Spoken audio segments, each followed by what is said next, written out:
Here at ICAST, we know that there's a lot of spinnerbaits, but there's a lot of spinnerbaits with a unique story, such as what Scott is about to talk to us about. Scott Smith is the president of Southern Outdoors, the maker of a very unique type of spinnerbait called the Longshank.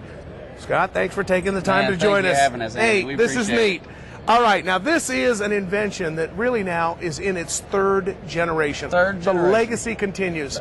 Tell me about your grandfather. Well, he was the catalyst for all this. He's the one that really came up with this concept. You know, he was a simple man, had no real business sense, didn't really want to be in business.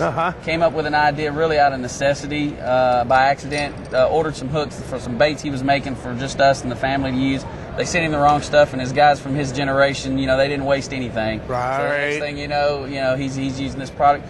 And you know, this whole thing is really set up as kind of a tribute to him. Obviously, we've taken his creation and really modernized it. But really and truly, it stems from, like I said, a 50-year-old story that I'm just glad to finally kind of pass his legacy on and give other folks a chance to know a little bit about a man that, you know, most people never heard of. Now, they called him Daddy Frank. Daddy Frank was what. Daddy Frank Smith was his name. And he'd gotten the hooks, which were the wrong types. Yep. But kept them, and now actually really in many ways revolutionized the way that the spinnerbait industry is today, and everybody else looks at it and says, I wish we'd have thought of that. Well, I wish that all the thought time. of that. And honestly, it is. We thought outside the box on this. You know, for years people would tell you can't put a long hook on a spinnerbait because it hangs up. What this hook design really does, it's designed to take the place of the trailer hook. The trailer hook is something that came along because notoriously spinnerbaits and buzzbaits are known to miss the short strikers. Yep.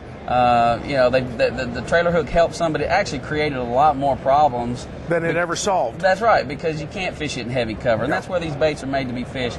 We've solved that. That's problem. where the hogs live. That's right. That's right. where the fish are. And so what you've got now is a spinnerbait that you can pull through wood, you can pull through grass. We've proved it time and time again through our video, through just seminars, and just people fishing the product. So you get the best of both worlds. You get the spinnerbait that can go through that cover, but now you've got the extra length that adds that added hooking ability. So now you're catching a lot of those short. So when he tries to short strike you, guess what? He's going to end up with a hook in his mouth. And Andy, I'll tell you, really the biggest thing about this was kind of a secondary bonus, but ultimately it's probably more significant than eliminating the trailer hook.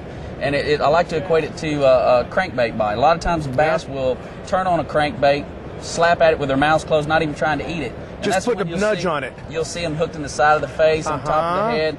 On a spinnerbait, you get those same type of reaction strikes, but you don't hook those fish. A lot of times you'll feel a bump, you'll feel your blades go limp, but no fish.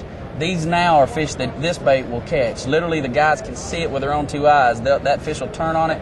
He's hooked here, he's hooked up here, and when that guy reaches down and grabs that 4-pounder and sees that bait hooked in his head, he goes, that's a fish that I've been missing forever on other spinnerbaits. For years and years and years. As we wrap this up, people wanted more information, or they say, hey, wait a minute, now that I know where they're at, I got to get them. Sure. Where do they get them? We've got national distribution with several big distributors. We are here at ICAST, obviously, with our product launch. We'll be in several of your larger retailers in the spring of 2008. Gosh, we've got probably 400 or 500 dealers right now, and we just launched the company in January, so we're growing tremendously. The fishermen are getting it, and they love it, and it's really been a help to us. Yeah, and if people would like more information about either locating a dealer or a distributor in their area, obviously to learn more on the website as well. Sure. Where do you want to send them to? Andy, just send them to www.thelongshank.com, and it's got all the information on there they could ever want, dealer locator, a lot of good stuff, a lot more stories about my grandfather and how this started and our video. And that's neat. It's a really cool website. We're proud of it. That's neat. Well, you know, grandfather who got the wrong hooks started an industry revolution. That's kind of what the Longshank thing is all about nowadays. They're located down out of Nashville, Tennessee.